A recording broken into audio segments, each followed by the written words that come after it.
Good day. Ngayon ay sasagutan natin ang isang BJT, so transistor problem. This is fixed bias. Using the figure below, determine RC, RB, RE, VCE, and VB.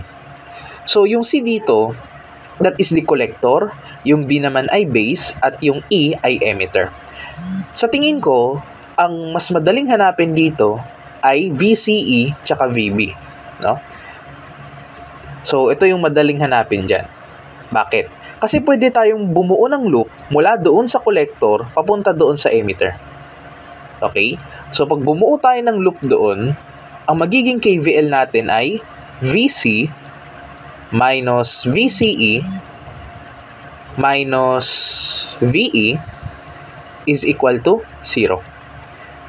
Para makuha natin si VCE, lipat natin si VCE doon sa right hand side para maging positive siya. So, VC minus VE is equal to VCE.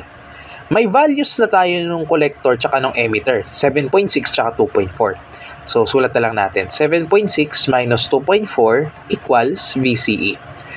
Tapos, solve na lang natin. 7.6 minus 2.4, that is equal to 5.2. So, VCE is equal to 5.2 volts. So, yan. May sagot na tayo sa VCE. Next naman ay yung VB. Okay? So, doon sa VB, try natin bumuo ng loop mula doon sa base, papunta ka sa BE, tapos lalabas doon sa emitter. Okay?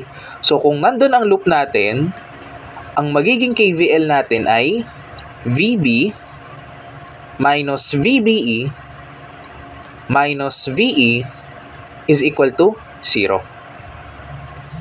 Pwede natin ilipat itong dalawa para maging positive sila, no? So, VB is equal to VBE plus VE. Si VE given siya 2.4, no? So, that is 2.4. And si VBE, kapag hindi siya binanggit sa problem, it is assumed that the value of VBE is equal to 0.7. So, 0.7 to. Okay?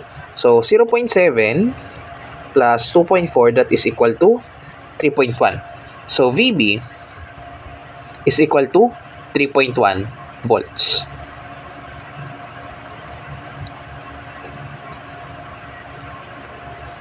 Okay. Ngayon, dito tayo sa tatlo. Bago natin hanapin yung resistor sa collector, sa base, tsaka sa emitter, hanapin muna natin yung kanya-kanya nilang current. So, itong 2 mA, this is already given, and this is our IC, no? So, ito yung collector current. And then, meron tayo ditong IB, no? So, ito yung IB natin, IB or yung base current, and then dito, meron tayong emitter current, IE. Okay? Meron din tayo ditong given na beta, which is equal to 80. Ang beta, yan ang tinatawag na current gain. No? So, this is current gain. Okay? Ang formula niyan, that is beta times IB is equal to IC. So, mula rito, pwede nating makuha si IB kasi may value na tayo ng IC. So, IB is equal to IC over beta. Ang IC natin ay 2 mA or 2 times 10 to negative 3 over yung beta natin, that is 80. So, ang IB natin ay equal sa, type natin sa calculator, 2 times 10 to negative 3 tapos over 80, that is 2.5. 2.5 times 10 to negative 5 amperes or 25 microampere. Ayan. So, ito si IB, no? Lagay natin. 25 microampere. Para makuha naman natin si IE, we can imagine our BJT as a large node, no? So, pwede natin i-assume siya na node. Ngayon, kung ang ating transistor ay isang node, then we can perform KCL dito, no? So, KCL, by KCL, current in equals current out. yung current in or yung papasok na current, that is yung IB tsaka si IC. So, IB plus IC. Yung current out or yung lalabas sa ating node ay si IE. Ayan. So, ibig sabihin, IE is equal to IB plus IC. Si IB, nakuha natin kanina, 25 microampere, no? So, 25 times 10 to negative 6 plus yung IC natin, given, no? 2 milliampere. So, 2 times 10 to negative 3. And that is the value for IE. So, IE is equal to 25 times 10 to negative 3, negative 6 pala, plus 2 times 10 to negative 3, 2.025 times 10 to negative 3 or 2.025 milliampere. Ayan. So, ito na si IE natin, no? Sulat natin. 2.025 milliampere. Okay. Ngayon na meron na tayong collector, base, tsaka emitter current, masosolve na natin sin RC, RB, tsaka RE. Okay.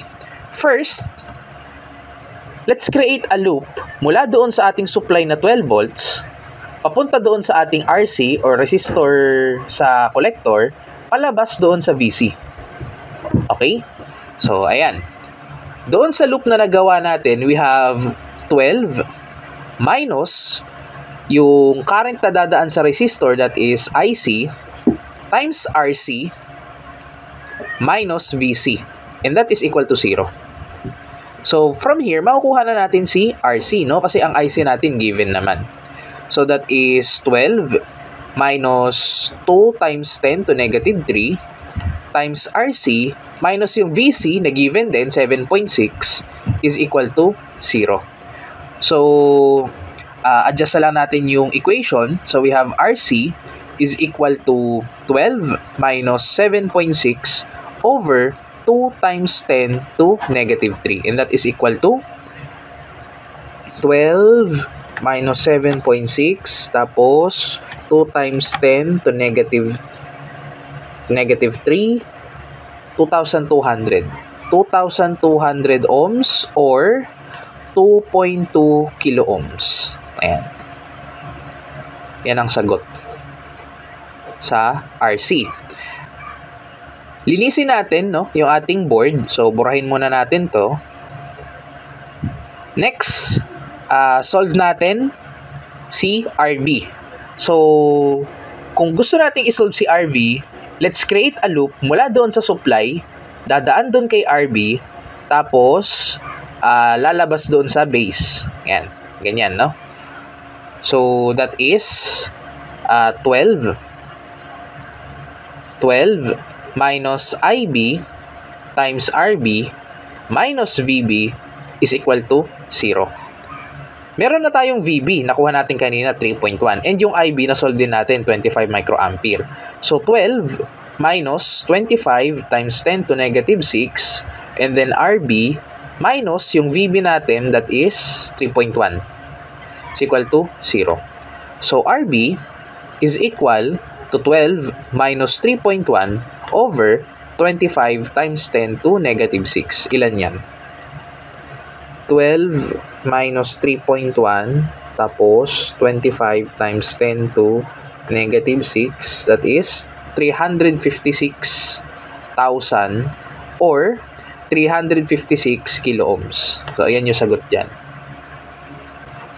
Lastly, kunin natin si RE. So, para makuha natin si RE, let us establish a loop mula doon sa emitter papunta doon sa ground. Ganyan lang, no? So, kung galing tayo sa emitter, that is VE minus IE RE equal 0. Nasolve na natin si IE kanina, no? Tapos, meron na rin tayong VE, given siya 2.4. So, masasolve na natin to.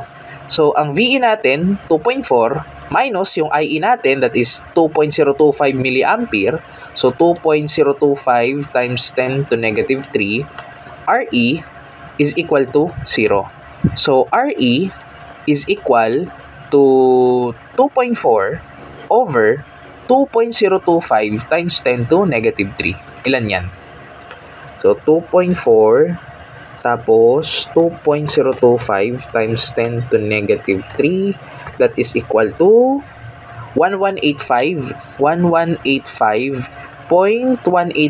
ohms, or i-approximate na lang natin, no? That is 1.2 kilo ohms. Ayan. I hope may natutunan kayo sa ating video and thank you for listening. Stay safe.